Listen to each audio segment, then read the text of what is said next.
Y señores, de lo que se trata sinergia es que no estemos solos.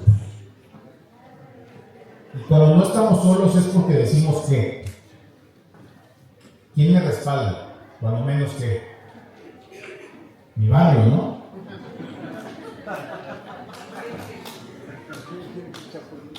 Pues afortunadamente en la justicia todavía hay jueces, señores, en México. Y todavía hay jueces en Querétaro.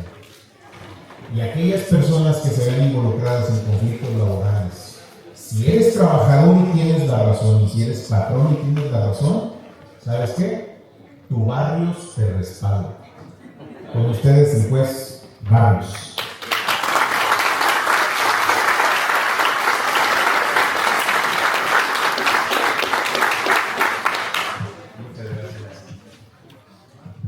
Muy buenas tardes a todas las personas que nos acompañan. El día de hoy me ha tocado un tema de suma importancia. ¿Cómo se vivió la reforma judicial desde adentro? Lógicamente estoy adentro, soy juez de distrito. Pero resultaría bastante arrogante decir que yo hablo por todas mis compañeras y compañeros. Pues por supuesto que no. Seguramente existirán coincidencias o divergencias de opiniones en torno a lo que vivimos. Entonces me limitaré a platicarles desde mi experiencia cómo viví la reforma y la vivo, y las emociones y sentimientos que en este periodo ha despertado un servidor.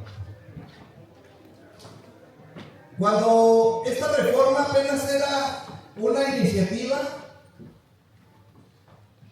comencé sintiendo indignación, porque desde uno de los foros más importantes de la República, el entonces presidente de la nación, de manera irresponsable, llamó a todos los juzgadores, sobre todo a los jueces, juezas, magistrados y magistradas federales, corruptos, nepotistas.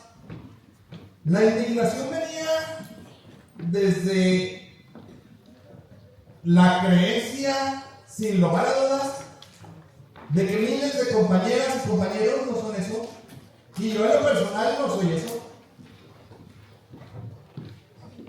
¿Y cómo se demuestra? Bueno, por principio de cuentas, en mi vida profesional de alrededor de 25 años y dentro del Poder Judicial de la Federación alrededor de 13, 6 como juzgador, pues nunca he sido señalado, mucho menos sancionado por una conducta relacionada con actos de corrupción. Y el nepotismo, pues no se diga. Yo no tengo ningún familiar en el Poder Judicial de la Federación. No tengo ningún familiar dentro incluso del gobierno federal. Pues entonces me sentí indignado porque me llamaron así.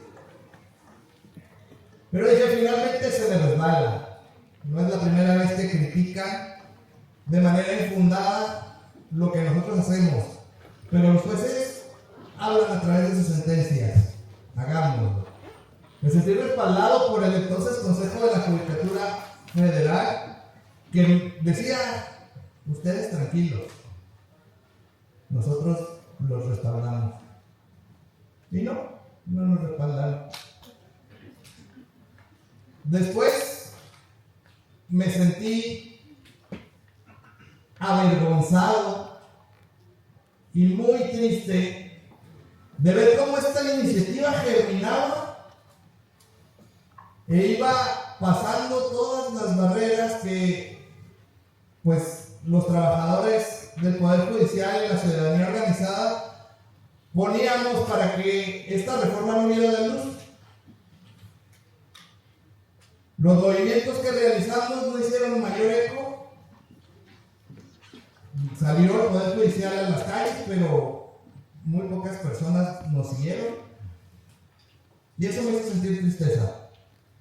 Pero luego vi como intereses personales mezquinos de algunos políticos se pusieron por encima de los intereses de la nación, y lo que abiertamente criticaron como una destrucción del Estado de Derecho, un atentado en contra de este, ahora votaban animosamente a su favor para evitar algunas investigaciones en su contra o para obtener los favores del poderoso. No hace falta decir de quién estoy hablando, todo el mundo lo sabemos. Eso me hizo sentir triste. También ver determinaciones de los órganos de justicia, de los cuales me siento y me sentía también antes orgulloso de pertenecer. Cómo se cooptó el poder desde adentro, y los fallos del Tribunal Electoral en la Sala Superior me parecen vergonzosos. Porque pues no hace falta tener ni siquiera especialización en lo electoral para darse cuenta de que la supermayoría elimina por completo la distribución de fuerzas y la pluralidad de opiniones en los congresos.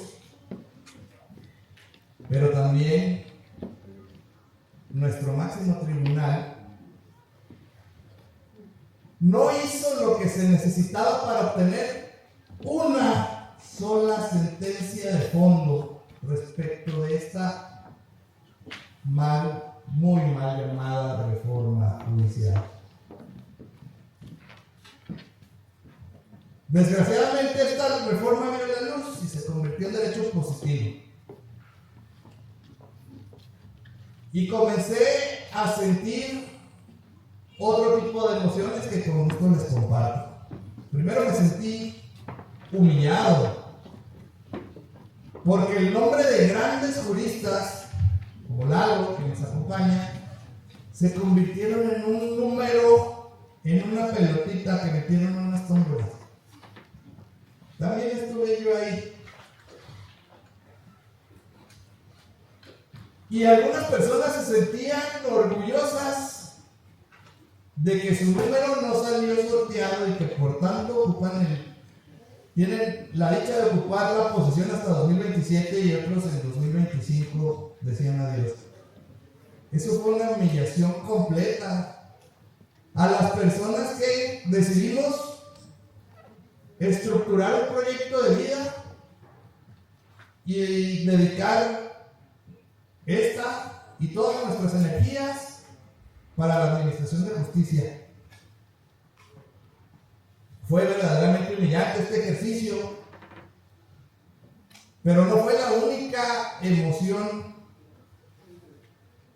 que yo sentí. Después sentí la tentación de ser tocado por el diablo. Pero antes de eso les cuento, sentí segregación y división por tomar una decisión respecto de lo que ya es derecho positivo, participar o no en las elecciones. Y eso trae un efecto colateral de división al interior del propio Poder Judicial, porque fuimos objeto de críticas por parte de nuestros propios compañeros. Tú no puedes legitimar la elección judicial. Muchos hicieron, como Lalo, un acto heroico de dimitir y no participar y no prestarse, me parece bien. Otros decidimos participar conforme a sus reglas, pero muchas personas decían, si lo haces así, legitimas este proceso. Si lo haces así, formas parte del problema del que dices estar en contra. Y fue ahí donde me intentó tocar el diablo. Porque, lógicamente, se acercaron poderes fácticos con la intención de trastocar mis principios y otorgarme garantías de victoria incluso en las urnas. Pero nomás a cambio tenía que darles mi alma.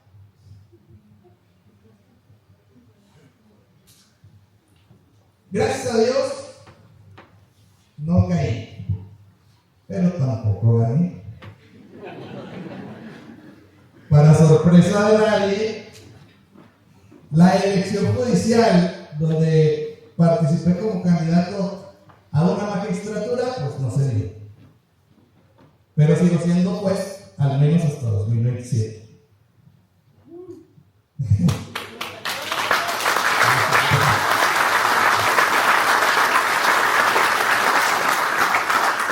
¿Esas son las únicas emociones que tuvo el juez Barrios? No, tuve más. La operación jurídica ahora es objeto, según, de escrutinio. No creo. Es objeto de amenazas y es objeto de presión constante, lo que me hace sentir un poquillo de miedo, porque la manifestación pública de ideas llama reflectores y no necesariamente los que quiero atraer. La asfixia presupuestal también es algo que no facilita la función jurisdiccional. Dice, es vergonzoso que los jueces y las juezas dure tanto en resolver. Vamos a cambiar la ley para reducir en una tercera parte ese lapso que tiene para emitir sentencia. ¡Wow! ¡Qué idiota! Eso es como tratar de abatir la pobreza imprimiendo más dinero. Pues no importa que nos toquen un mes, 3 días. Lo importante es que si con la misma infraestructura y el mismo número de casos que están muy por debajo del estándar internacional nos piden nuevos resultados, pues no hay manera. Y además, como dije, con menos recursos, al punto de no tener dinero para papelería, no poder imprimir las determinaciones para notificarlas, y si las imprimimos no se ven. A ese nivel ha llegado la justicia. Y bueno, cuando todo parece malo, cuando dentro de estas emociones, como dice mi buen amigo Heriberto, me llegué a sentir solo en un mundo, me encuentro con estos grandes movimientos de convencionalistas y de sinergia, y volví a tener emociones, pero diferentes. Aquí veo esperanza. Veo una luz al final del túnel, qué bueno, porque me encuentro con hermanas y hermanos de lucha que están dispuestos a llevarlo a cualquier plano, pero sobre todo a hacer una revolución de las ideas y una revolución de las conciencias, y eso me encanta. Que la ignorancia del discurso público se combata con información veraz. Que las modificaciones o acciones políticas o legislativas intentadas se combatan con medios jurídicos eficaces. Eso no solamente me hace sentir esperanzado, sino inspirado. Y que hayan abierto un pedacito de este movimiento para poderme incorporar, me hace sentir fuerte. Y ese pequeño miedo que sentí queda disipado. Que venga lo que tenga que venir. Lo he dicho muchas veces.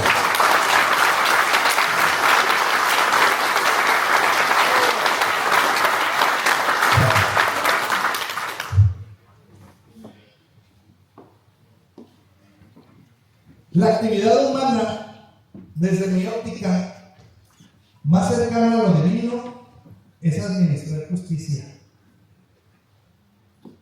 Porque permite poner un granito de arena para hacer que se cumpla el sagrado deber de dar a cada quien lo que le corresponde.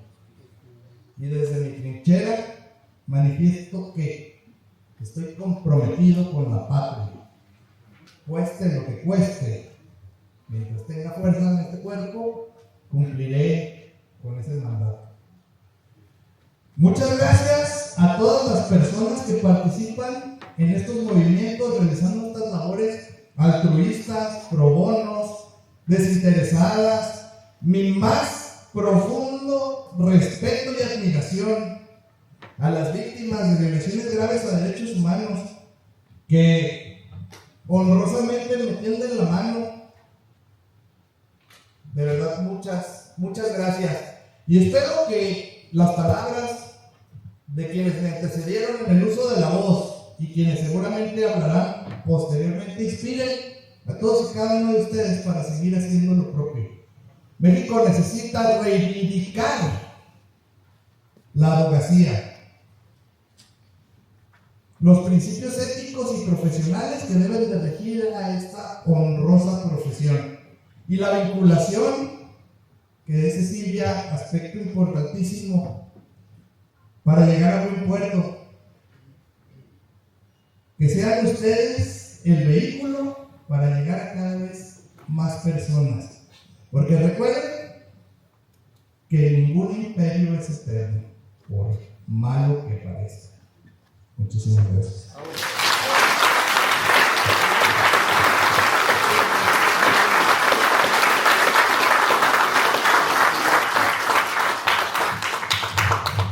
Pues muchas gracias también al juez Barrios por sus inspiradoras palabras. Y amigo, no estás solo. De este lado te esperamos después de 2000 o ya para 2027. Y aquí también hay mucho por hacer, mucho por hacer. Y jueces como tú se requieren de este lado para ahora procurar la justicia y buscarla para personas. Solo que te adelanto que hay que tomar mucho omeprazol. Porque se viven muchas frustraciones por encontrarte a personas que cobran como jueces y juezas y no son jueces y no hacen lo que les corresponde. Y desafortunadamente cada vez son más.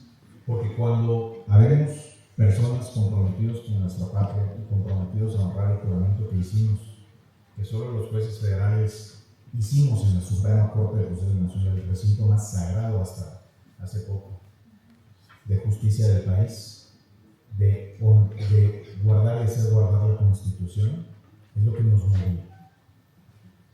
No nos movía, éramos felices con lo que ganábamos y con lo que teníamos. No queríamos ser otra cosa más que ser jueces, juezas, magistrados y magistrados y servir a nuestro país y morirnos haciendo eso y retirarnos haciendo eso. Pero hoy no querían a personas que tuvieran esos momentos. Hoy quieren que la justicia funcione como funcionan otros ámbitos del Estado, como la política.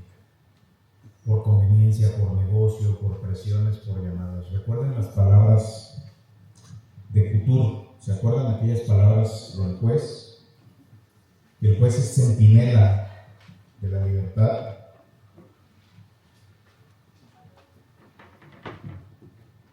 Decía Couture, el juez es el centinela de nuestra libertad. Cuando todo se ha perdido, cuando todos los derechos han sido conculcados, siempre queda la libertad mantenida por el juez.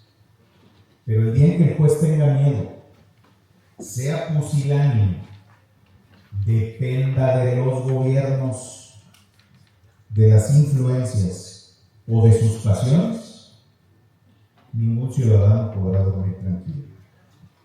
Y hoy, desafortunadamente, nos ha provocado mucho insomnio a muchos ciudadanos el tener una judicatura como la que tenemos, y peor, que lo peor todavía está por venir, como la que habrá cada vez más. Si había una institución, y yo decía en público, una de las mejores del Estado mexicano, y en privado decía lo que hoy les digo en público, la mejor institución del Estado mexicano, el Poder Judicial de la Federación, hoy van a ver ustedes su decadencia y su detrimento, porque cuando el gobierno administra ahora la justicia, lo hace como administra y vean nuestras calles, vean nuestra infraestructura, vean nuestros sistemas de educación, vean nuestros hospitales. Van a llegar a los juzgados federales y algunos van a contarles, hijo, hija, alumno, alumna, esto brillaba, había papel en el baño y jabón.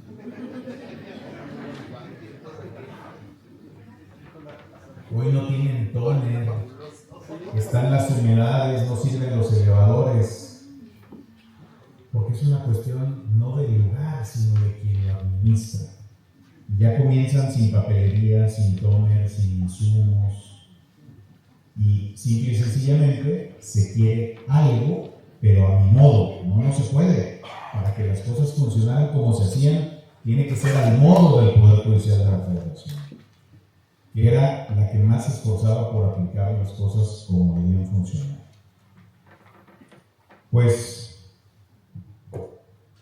sin embargo, abogados, no debemos convertir esto en solo retórica y donde nos quejemos constantemente en pláticas de café. Debe haber acción para que esto, cuando menos, no escale a los niveles a los que se espera que vaya a escalar. Y el hecho de que estén aquí ya genera que estén dando de este tiempo de su sábado pro bono, haciendo inversiones y gastos por su parte. Más de alguno cobró la tanda seguramente, o firmó algún pagaré, o algo hizo para venir aquí, pero esos esfuerzos serán redituados con lo que se genere a través de Cinex.